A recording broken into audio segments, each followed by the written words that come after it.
Hi friends, ബിന്ദുസ് kitchen ബ്ലോഗിലേക്ക് എല്ലാവർക്കും സ്വാഗതം. നമുക്കിന്നൊരു മിൽക്ക് പുഡിങ് തയ്യാറാക്കാം. അതിനു വേണ്ടി ഞാൻ ഒരു 2 കപ്പ് പാലെടുത്തിട്ടുണ്ട്. 250 ml കപ്പിന് 2 കപ്പ് പാലെടുത്തിട്ടുണ്ട്. 1/2 കപ്പ് പഞ്ചസാര എടുത്തിട്ടുണ്ട്. 1 ടീസ്പൂൺ വാനില എസൻസ് എടുത്തിട്ടുണ്ട്. പാല് നമുക്കൊന്ന് തിളപ്പിക്കാം. 1/2 കപ്പ് കോൺഫ്ലോർ എടുത്തിട്ടുണ്ട്. അതിലേക്ക് നമുക്ക് കുറച്ച് പാലൊഴിച്ച് മിക്സ് ചെയ്യാം. കട്ടകളൊന്നും ഇല്ലാതെ മിക്സ് ചെയ്യാം. കട്ടകളില്ലാതെ നമ്മളങ്ങനെ കോൺഫ്ലോർ മിക്സ് ചെയ്തെടുത്തിട്ടുണ്ട്. നമ്മുടെ പാല് തിളച്ച് വന്നിട്ടുണ്ട്. നമുക്കിതിലേക്ക് നമ്മൾ കലക്കി വെച്ചിരിക്കുന്ന കോൺഫ്ലോർ കുറേശ്ശായിട്ട് ഒഴിച്ച് ഇളക്കി കൊടുക്കാം. കട്ട കെട്ടാതെ ഇളക്കി കൊടുക്കാം.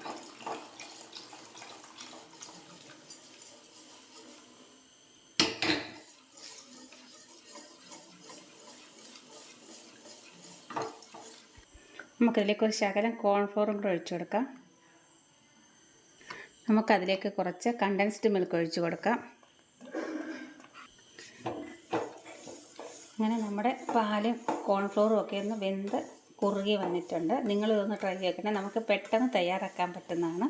വീഡിയോ ഇഷ്ടപ്പെടുകയാണെങ്കിൽ ലൈക്ക് ചെയ്യാനും ഷെയർ ചെയ്യാനും കമൻറ്റ് ചെയ്യാനും മറക്കരുത്. കൂടെ സബ്സ്ക്രൈബ് ബട്ടണും കൂടി ഒന്ന് പ്രസ് ചെയ്തേക്കണേ. അങ്ങനെ ഇത് റെഡിയായി വന്നിട്ടുണ്ട്. നമുക്കിനി അതൊരു വേറൊരു പാത്രത്തിലേക്ക് ഒഴിച്ചു കൊടുക്കാം. നമുക്ക് ഈ പാത്രത്തിലേക്ക് ഒഴിച്ചു കൊടുക്കാം.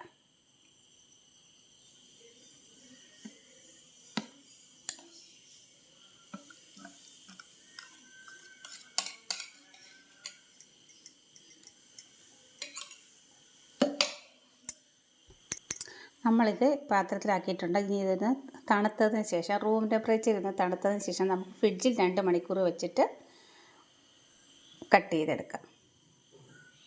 മിൽക്ക് പുഡിങ് അങ്ങനെ റെഡി ആയിട്ടുണ്ട്. നമുക്കിനി ഒരു പാത്രത്തിലേക്ക് മാറ്റി കൊടുക്കാം.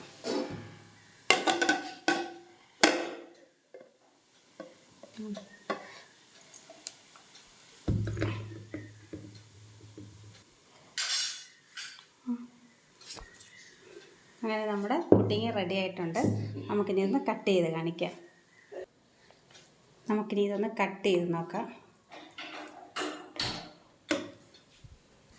അങ്ങനെ നമ്മുടെ നല്ല സോഫ്റ്റ് ആയിട്ടുള്ള പുഡിങ് ഇവിടെ റെഡി ആയിട്ടുണ്ട്. നിങ്ങളൊന്ന് ട്രൈ ചെയ്ത് നോക്കണേ. ഇഷ്ടപ്പെടുകയാണെങ്കിൽ വീഡിയോ ലൈക്ക് ചെയ്യാനും ഷെയർ ചെയ്യാനും കമൻറ്റ് ചെയ്യാനും മറക്കരുത്. കൂടെ സബ്സ്ക്രൈബ് ബട്ടണും കൂടെ ഒന്ന് പ്രസ് ചെയ്തേക്കണേ. Thank you.